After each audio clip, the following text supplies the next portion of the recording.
innaha sa'at mustaqarra wa muqamah. Sesungguhnya jahanam itu seburuk-buruknya tempat.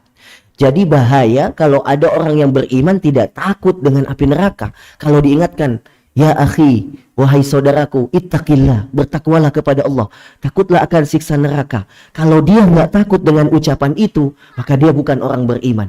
Karena sesungguhnya orang beriman paling takut dengan siksanya Allah Subhanahu wa taala. Makanya ada doa yang terbaik yang Rasulullah ajarkan kepada kita.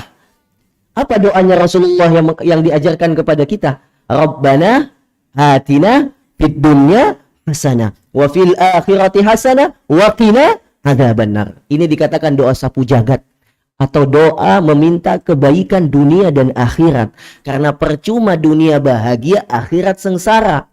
Karena tidak ada lagi kehidupan setelah dunia. Yang ada kehidupan akhirat.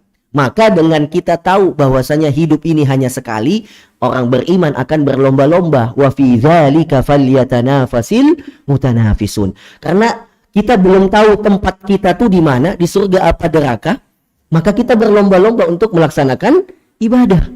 Kalau sesuatu yang gaib itu sudah ditampakkan Allah, sudah jelas posisi kita, yang ahli neraka lanjut dengan maksiatnya, yang ahli surga lanjut dengan ibadahnya.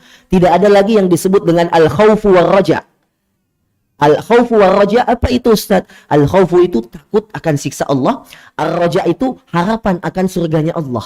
Maka kenapalah sesuatu yang gaib itu termasuk surga dan neraka tidak ditampakkan oleh Allah agar kita berlomba-lomba menuju kepada sebuah kebaikan. Itu sifat yang keempat, Bapak Ibu yang dimuliakan Allah. Sifat yang kelima, ya, yaitu mereka yang senantiasa menginfakkan hartanya untuk keluarga dan kerabat mereka. Nah, ini ada ahli-ahli sedekah. Masuk dari sifatnya ibadur rahman. Walladzina idza anfaqu lam yusrifu wa lam yaqturu wa kana baina dzalika qawama. Dan termasuk hamba-hamba Allah yang dikasihnya ya adalah orang yang apabila menginfakkan hartanya mereka tidak berlebihan dan tidak pula kikir di antara keduanya secara wajar. Jadi ada kaidah dalam berinfak Bapak Ibu, ya. Jadi ini harus saya jelaskan sehingga kita tidak salah paham. Apa itu? Dalam berinfak, ya, dalam bersedekah itu sesuai kadar keimanan. Jangan ikut-ikutan.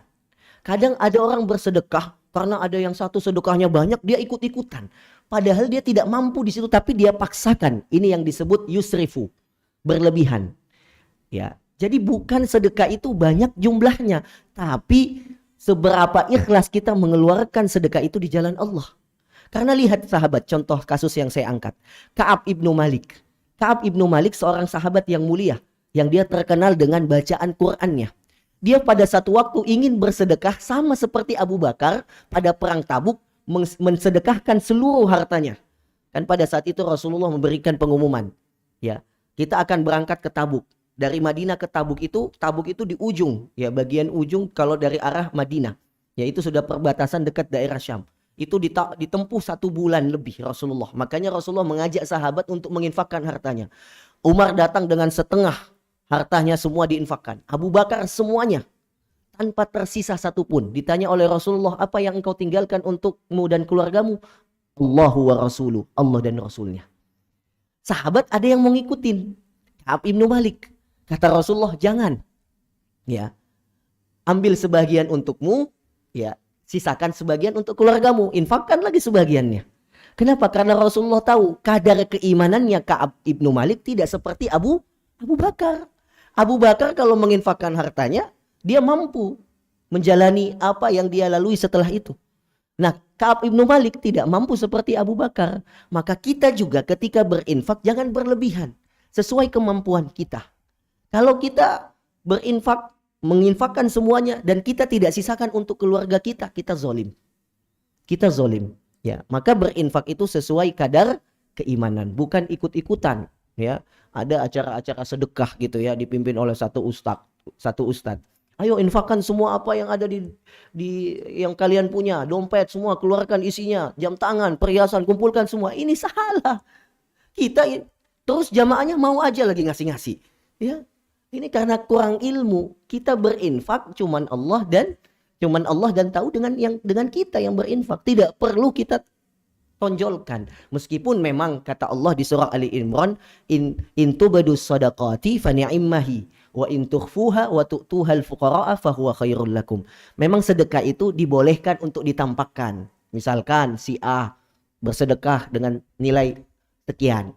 Itu sebenarnya untuk motivasi saja yang lain, tapi tidak harus kita seperti dia, karena berinfak itu harus melihat keimanan. Jangan nanti kita niatkan sedekah yang banyak, tiba-tiba berharap balasannya yang banyak, ternyata Allah nggak balas langsung, gimana? Karena tidak selalu infak 100.000 balik 1 juta, nggak begitu logikanya. Ya, nggak selalu berupa materi. Jadi ini yang disebut walam yusrifu atau tidak berlebihan. Sifat keenam. Maka kalau tadi kita sudah menjalankan hal-hal yang tadi, maka otomatis diri kita akan benci yang namanya dosa. Orang kalau sudah beriman apalagi rajin sholat malam, dia alergi dengan yang namanya dosa atau sangat benci dengan yang namanya dosa. Maka ibadur rahman tidak akan melakukan dosa-dosa, khususnya dosa besar ini. Kalau dosa kecil, manusia semua luput kepadanya, ya. Manusia punya dosa-dosa kecil, tapi dosa besar ibadur rahman akan menjauhi itu semua. Apa itu dosa besar yang dijelaskan Allah? Yang pertama adalah pembunuhan. Walladzina la yad'una ma'allahi ilahan akhar. Yang pertama, maaf, syirik kepada Allah. Yang kedua, membunuh jiwa tanpa sebab. Yang ketiga, berzina. Wa may yaf'al dzalika yalqa athama. Siapa yang melakukan itu mendapatkan hukuman yang berat atau siksaan yang berat. Ini juga dijelaskan oleh Rasulullah SAW dalam sebuah hadis yang diriwayatkan Ibnu Mas'ud. Ditanya pada saat itu, ya Rasulullah, dosa apa yang paling besar di sisi Allah? Qala an taj'ala lillahi niddan wa huwa khalaqak. Kamu menyekutukan Allah dan Allah yang menciptakanmu. Mensekutukan ini dengan hal apapun Bapak Ibu. Termasuk ketika kita menduakan Allah dengan pekerjaan kita. Datang waktu sholat, dengar azan, asyik bekerja.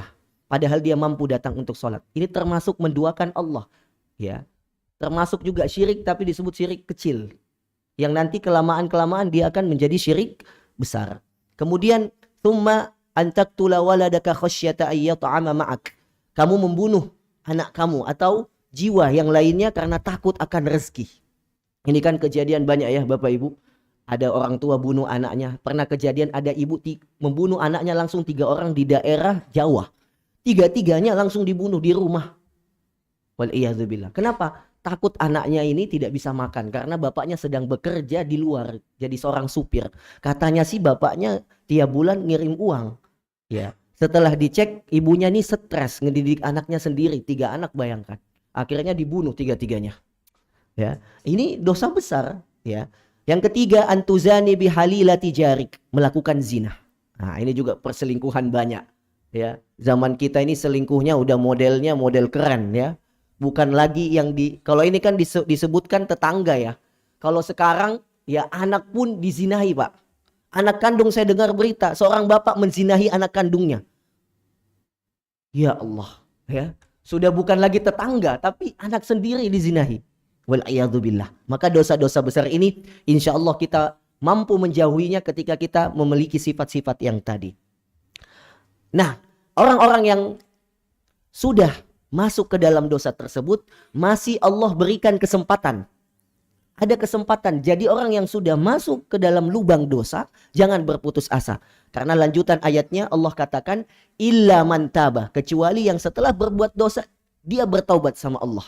Jadi siapapun yang pernah melakukan dosa, kemudian dia bertaubat, maka Allah janjikan baginya ya kebaikan-kebaikan untuk menutup dosanya.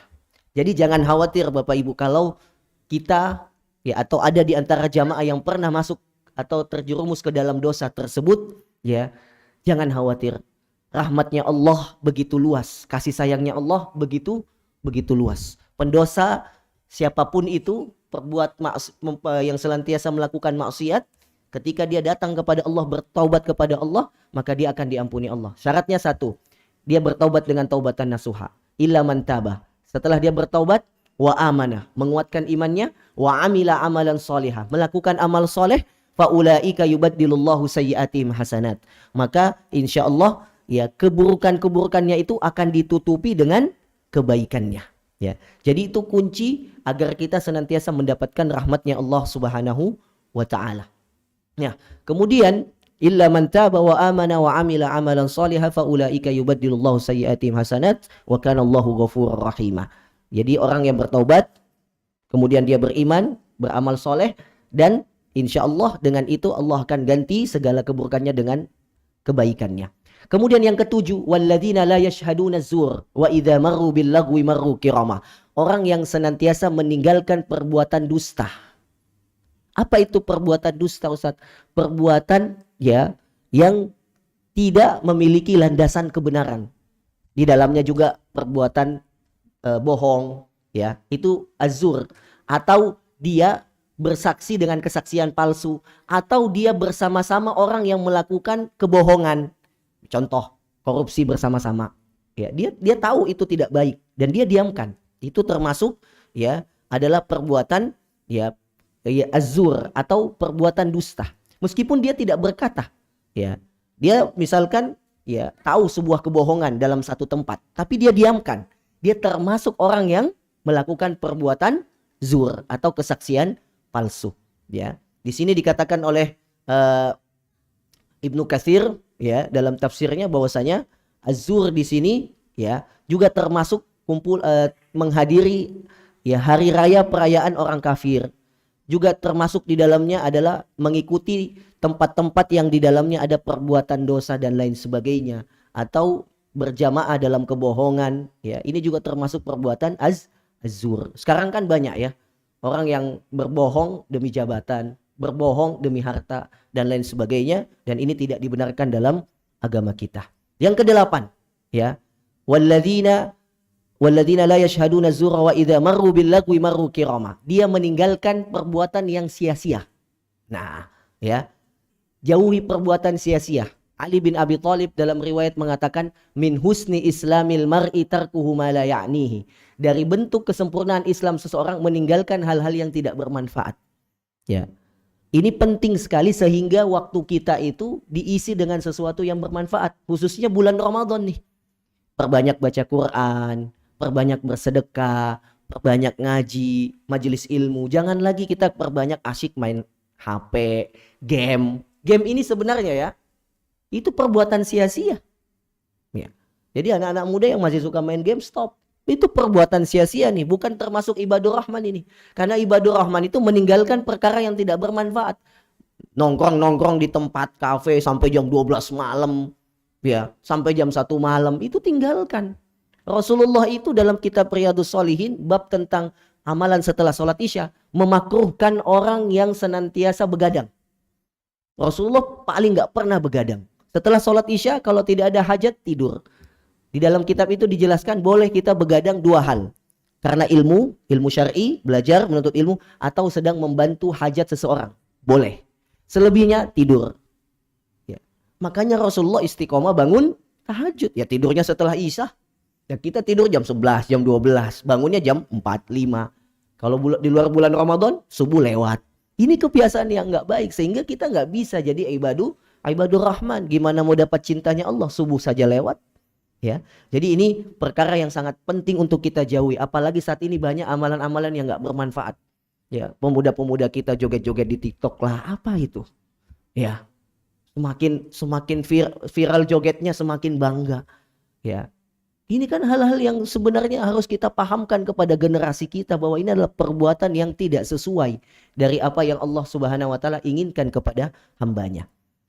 Kesembilan, ya, walladzina idza dzukkiru biayati rabbihim lam yakhiru 'alaiha summa wa umyana. Jadi kalau dia mendengarkan ayat-ayat Allah, diingatkan kepada Allah, dia tidak tutup telinga, enggak tutup mata, atau ibaratnya enggak cuek. Ya. Ada orang kalau dengar diajak majelis ilmu kabur, enggak deh, lu aja, saya mah nanti. Diajak ngaji males, ya, dan lain sebagainya. Nah, orang seperti ini belum mendapatkan cintanya Allah, kasih sayangnya Allah. Karena orang ibadur rahman ya akan senantiasa mendengarkan apa yang Allah perintahkan dan apa yang Allah larang. Ya. Kemudian yang ke-10 dan yang terakhir, ya, dia selalu berdoa. Ya, ini penutup dari sifat ibadur rahman. Jadi ada 2 doa dalam sifat ibadur rahman dan 8 perilaku, ya. Doa yang kedua ini, kalau doa yang pertama tadi berlindung dari siksa api neraka. Doa yang terakhir ini senantiasa dia mendoakan keluarganya dan dirinya. Walladzina yaquluna rabbana hab lana min azwajina wa dzurriyyatina qurrata a'yun waj'alna lil muttaqina imama. Dan ibadur rahman senantiasa berdoa, ya Allah, anugerahkanlah kepada kami, pasangan kami dan keturunan kami ya sebagai penyejuk hati. Ya, waj'alna lil muttaqina imama, dan jadikanlah kami pemimpin bagi orang yang bertakwa. Kenapa doa ini penting bagi ibadur rahman? Karena kita tidak mau setelah kita wafat tidak ada generasi yang melanjutkan perjuangan kebaikan kita. Makanya kenapa kalau kita baca dari surah Maryam, kisahnya Nabi Zakaria, itu kan unik. Nabi yang terus meminta kepada Allah keturunan. Padahal dia sudah beruban, istrinya mandul. Tapi tidak berhenti untuk berdoa kepada Allah Subhanahu wa ta'ala. Wahabli min ladunka waliyah. Ya Allah, titipkan kepadaku seorang wali yang nanti yarithuni wa yarithu min ali Ya'qub waj'alhu rabbi radiyah, yang nanti bisa mewariskan kebaikan setelah aku wafat. Maka anak ini Bapak Ibu, Masya Allah, anak-anak yang hadir di sini, ya, ini adalah keturunan yang nanti insya Allah akan menjadi estafet kebaikan kita, amal jariah kita. Maka ibadur rahman harus berpikir panjang ke depan. Dia nggak boleh hanya berpikir kebaikan untuk dirinya, tapi berpikir bagaimana kebaikan bagi generasinya. Makanya salah satu kenapa alasannya Nabi Zakaria ingin punya anak bukan karena senang punya anak, tidak. Bukan karena orang lain punya anak, dia punya anak, ingin punya anak, tidak. Tapi karena dia berharap setelah dia wafat ada generasi yang melanjutkan kebaikannya. Dia takut setelah dia wafat tidak ada yang bisa menerapkan nilai-nilai kebaikan yang diajarkan oleh Nabi Zakaria. Maka bagi yang sudah punya anak, punya keturunan, ya ini investasi dunia akhirat Bapak Ibu. Salah didik, ya nanti dia akan salah menjalani kehidupan dan akan mengakibatkan kita ya keseret ke dalam nerakanya Allah. Wal'iyadzubillah. Tapi kalau kita benar mendidiknya, tepat mendidiknya sesuai apa yang Allah inginkan dan Rasulnya contohkan, maka insya Allah bisa menjadi amal jariah. Waladun solihin yada'u lahu. Maka inilah rangkuman sifat ibadur rahman dalam 2 pertemuan kita. Kita hafalkan dan kita amalkan. Yang pertama, ya, dia bersikap lemah lembut, tidak sombong, rendah hati, ya. Kemudian ya tidak sombong, lemah lembut, kemudian senantiasa bangun sholat malam, sepertiga malam, ya. Maka ini kan kita di bulan Ramadan ya. Kalau sudah sholat tarawih itu sudah termasuk qiyam, ya, sudah termasuk qiyam. Siapa yang mau nambah lagi tahajud boleh, tapi yang tidak nambah tidak. Mengapa? Dia sudah termasuk orang yang bangun qiyam. Karena dalam hadis siapa yang sholat bersama imam sholat tarawih sampai selesai, dari awal sampai selesai, dia seperti sholat malam seutuhnya. Jadi tanpa kita sholat bangun tahajud juga di bulan Ramadan kita sudah termasuk menjalankan qiyam atau bangun malam.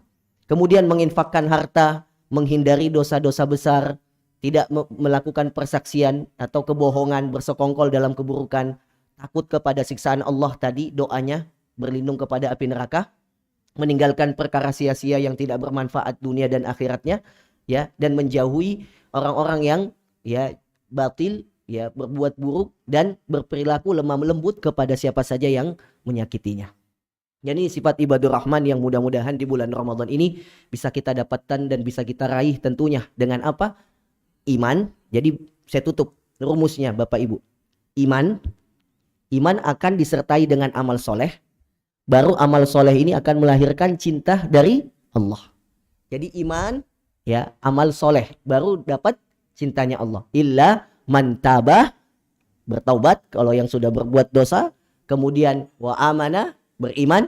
Wa amila amalan solehah. Insya Allah cintanya Allah akan kita dapatkan. Amin, amin ya Rabbal Alamin. Itu saja karena waktu kita singkat. Mudah-mudahan bermanfaat bagi kita semua. Dan saya doakan semua jamaah yang ada di sini ya istiqamah sampai akhir Ramadan dan mudah-mudahan mendapatkan malam Lailatul Qadar. Amin amin ya Rabbal Alamin. Subhanakallahumma wa bihamdika asyhadu an la ilaha illa anta nastaghfiruka wa natubu ilaik. Wassalamualaikum warahmatullahi taala wabarakatuh.